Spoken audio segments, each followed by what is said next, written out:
Welcome to film ची। तो दोस्तों आइए आज हम बड़े मियाँ छोटे मियाँ फिल्म की एंडिंग को एक्सप्लेन करते हैं। अली अब्बास जफर की डायरेक्शन वाली फिल्म बड़े मियाँ छोटे मियाँ आखिरकार बड़े पर्दे पर आ ही गई है। इस फिल्म में अक्षय कुमार, पृथ्वीराज सुकुमारन और टाइगर श्रॉफ लीड रोल में हैं। ये एक धांसू एक्शन थ्रिलर फिल्म है, तो हमने सोचा कि ये एक बेहतरीन मौका है कि हम आपको फिल्म के बारे में थोड़ा बताएं, खासकर अंत के बारे में, यानी आपको एंडिंग एक्सप्लेन करें, ताकि जब आप फिल्म देखें तो आप उसे अच्छी तरह से एंजॉय कर सकें। जी हाँ, आगे फिल्म की कहानी के बारे में बताया जाएगा। अगर आप फिल्म देख चुके हैं तो फिर सीधे वीडियो में चलते हैं, आगे बढ़ते हैं। वैसे अगर आपको हमारा ये वीडियो पसंद आए तो इसे लाइक जरूर करिएगा और हमारे चैनल को सब्सक्राइब भी कर लीजिएगा। आपके सपोर्ट से ही हमारा हौसला बढ़ता है। शुक्रिया। तो आइए अब सीधे फिल्म की कहानी पर आते हैं। तो दोस्तों फिल्म शुरू होती है एक भारतीय ट्रक को काफिले के साथ ले जाते हुए, जिसमें कई खतरनाक हथियार होते हैं। ये ट्रक अचानक आतंकवादियों के एक ऐसे गैंग में फंस जाता है जो अपना धंधा बखूबी चलाते हैं। उन आतंकवादियों ने सारे सैनिकों को मार गिराया, वो भी मिसाइल लॉन्चर, टैंक, बाइक, गाड़ी और एक हेलीकॉप्टर से फायरिंग करने वाले आदमी के द्वारा। ये सब करने वाला एक नकाबपोश आदमी है जो भारतीय फौज को ये धमकी देता है कि उसने उनका सबसे ताकतवर हथियार चुरा लिया है और अगर वो उसे वापस नहीं ले पाए तो वो पूरे भारत को तबाह कर देगा। ये प्रलय शब्द वो इतनी बार बोलता है जितनी बार आलिया भट्ट फिल्म ब्रह्मास्त्र में शिवा का नाम लेती हैं। वो कौन शिवा? शिवा शिवा शिवा शिवा शिवा शिवा। या रणवीर कपूर फिल्म एनिमल में अपने पापा को पुकारते हैं। पापा पापा पापा पापा पापा पापा लेट पापा पापा पापा पापा नॉटी पापा पापा ले पापा।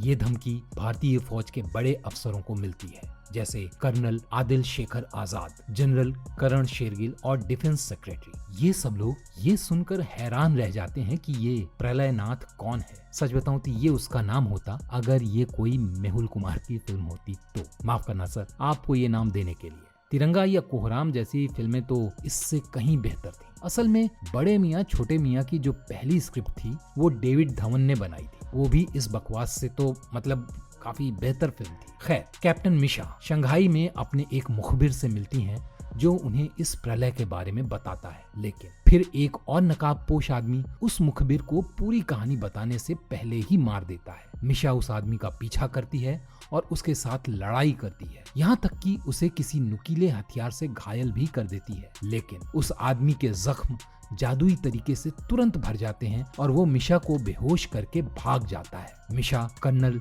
आजाद को बताती है कि कैसे उस हमलावर के जख्म ठीक हो गए थे और उन्हें शक है कि वो कोई सुपर पावर वाला आदमी होगा। माफ करना डीसी, डायमंड कॉमिक्स का जिक्र कर रहा हूँ। आजाद उन्हें ये बात गुप्त रखने के लिए कहते हैं और उनसे कोर्ट मार्शल हो चुके सैनिकों कैप्टन फिरोज उर्फ फ्रेडी और कैप्टन राकेश उर्फ रॉकी को इस खतरे को कम करने के मिशन के लिए बुलाने को कहते हैं। मिशा नाम की लड़की ये जानना चाहती है कि आखिर इन फ्रेडी और रॉकी को कोर्ट मार्शल क्यों किया गया था। तब कर्नल उन्हें एक कहानी सुनाते हैं कि कैसे ये दोनों बहादुर भारतीय सैनिक किसी शाकोटाबाद नाम की जगह आतंकवादियों से लड़ने गए थे कुछ भारतीय लोगों को बचाने के लिए। पर ये बड़े अफसर ये बताना भूल जाते हैं कि असल में इन दोनों का कोर्ट मार्शल क्यों किया गया और मिशा अपनी जिंदगी में आगे बढ़ जाती है ये सब कुछ जाने बिना। फिल्म में छोटी छोटी बातों का ध्यान तो बहुत रखा गया है, मगर इस मिशन पर ये दोनों अचानक से कोई गाना चला देते हैं, कभी अमिताभ बच्चन की फिल्मों के नाम ले लेते हैं और बिना किसी खास वजह के बड़े मियाँ छोटे मियाँ का नाम चुन लेते हैं। तो फिर मिशा इन दोनों से मिलती है। रॉकी अब एक बोरिंग फाइटर बन चुका है जो सिर्फ बिल्लियों कुत्तों को बचाता है। उसके मुताबिक वो इस मिशन पर जाने के लिए तैयार हो जाता है, लेकिन फ्रेडी इनकार कर देता है। उसका मानना है कि उसने जो किया उससे सिर्फ बेइज्जती मिली। ये बताते हुए वो फिर हेरा फेरी के राजू वाला पोज देता है। आजकल पॉप कल्चर में शायद यही एक फेमस पोज बचा है जोजो के पोज के अलावा, और इस पूरे फिल्म में ये सिर्फ एक बार ही हुआ।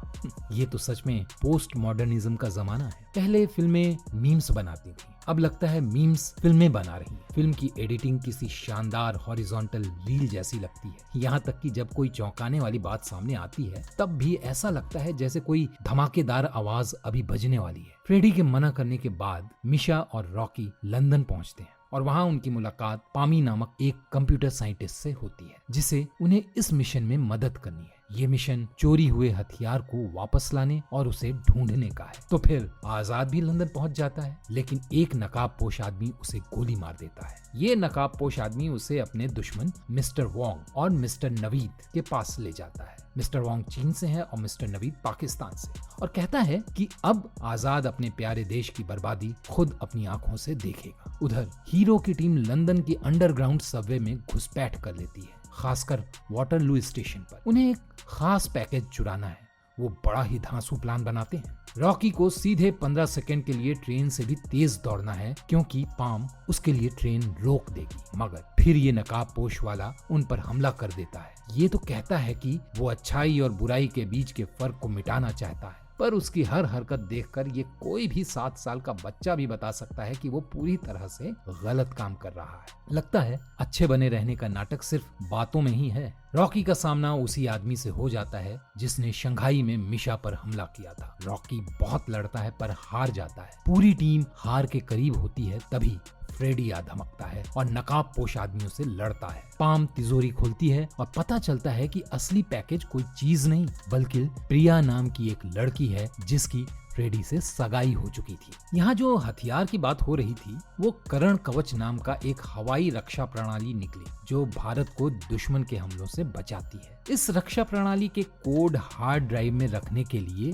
बहुत महत्वपूर्ण थे, क्योंकि हार्ड ड्राइव को हैक करने होने या गलत हाथों में पड़ने का खतरा था। इसलिए ISDO के कुछ वैज्ञानिकों ने कोड को प्रिया के दिमाग में डाल दिया। उसे एक गुप्त स्थान पर ले जाते समय काफिले पर नकाबपोश आदमी और उसकी टीम ने हमला कर दिया और उन्होंने प्रिया को चुरा लिया। लेकिन उसे ताबूत नुमा डब्बे में क्यों रखा ये अभी भी साफ नहीं है। ये जानने के बाद टीम को समझ में आया कि ये पोकेमॉन की तरह उन्हें सबको पकड़ने का जाल था। नकाबपोश आदमी और उसकी सेना प्रिया को बंधक बना लेते हैं और एक लंबा पीछा करने के बाद पूरे ग्रुप को घेर लिया जाता है और नकाबपोश आदमी खुद को कबीर के रूप में सामने लाता है, जो दोनों का एक पूर्व सहयोगी था।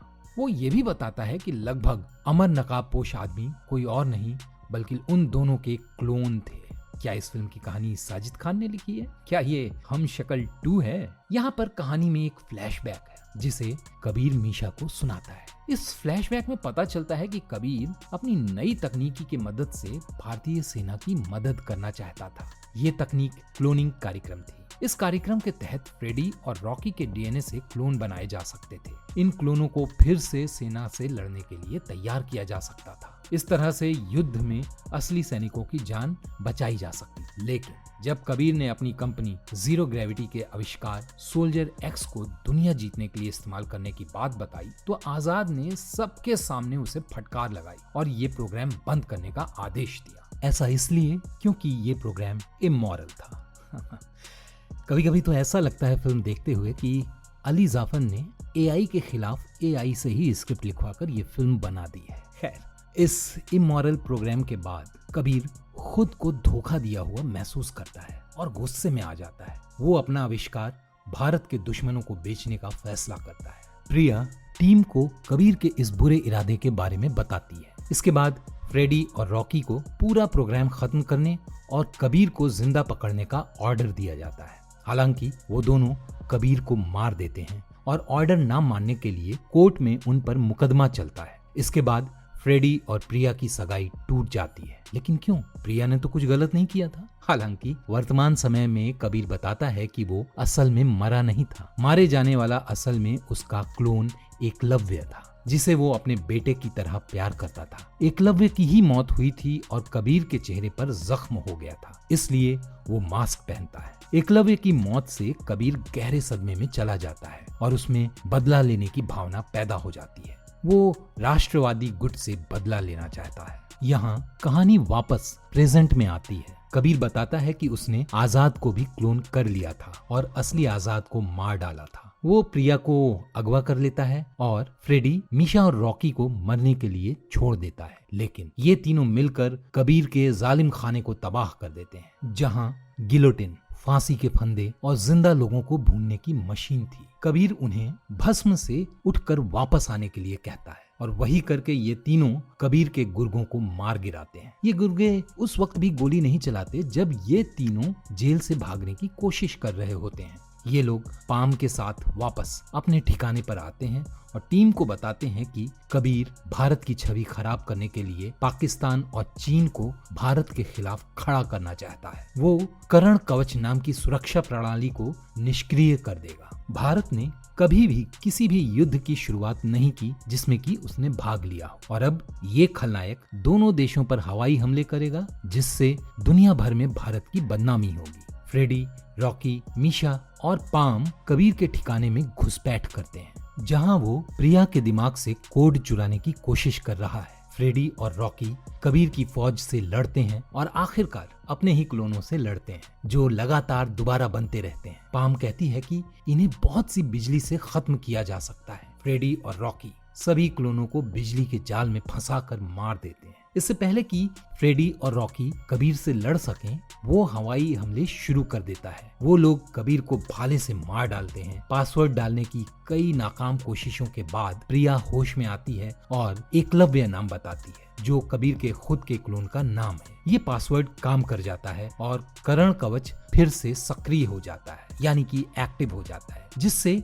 हवाई हमले और युद्ध टल जाते हैं। टीम वापस एकजुट हो जाती है, साथ मिल जाती है और मिलकर डांस करती है और इसी के साथ ये कहानी खत्म होती है। मगर हाँ, आखिरी सीन में कबीर घायल होने के बाद फिर से जिंदा हो जाता है। ऐसा लगता है कि अपने शरीर में लगाई हुई मशीन की वजह से वो मरा नहीं और अब और ताकत और गुस्से के साथ वो इनका पीछा करेगा। तो आइए इस फिल्म के वर्डिक्ट के बारे में कुछ बात करते हैं। ये फिल्म कूड़े के ढेर के ऊपर बने रोलर कोस्टर जैसी है। सच बता रहा हूँ, ये आपको कभी कूड़े के ढेर के अंदर ले जाती है, कभी बाहर निकालकर फिर से अंदर फेंक देती है। मतलब फिल्म बनाने वालों ने शायद सोचा था कि वे अली अब्बास जफर की फिल्मों को देखकर कोई मास्टरपीस बना रहे हैं, लेकिन वो भूल गए कि ये वही शख्स है जिसने 2011 की फिल्म गुंडे भी डायरेक्ट की थी। अक्षय कुमार, पृथ्वीराज सुकुमारन और रणवीर शौरी जैसे दिग्गज कलाकारों के होते हुए भी फिल्म में सिर्फ टाइगर श्रॉफ ही कुछ हद तक सहज नजर आते हैं, जिसे आप कजारिया टाइल्स के विज्ञापन का बढ़ा हुआ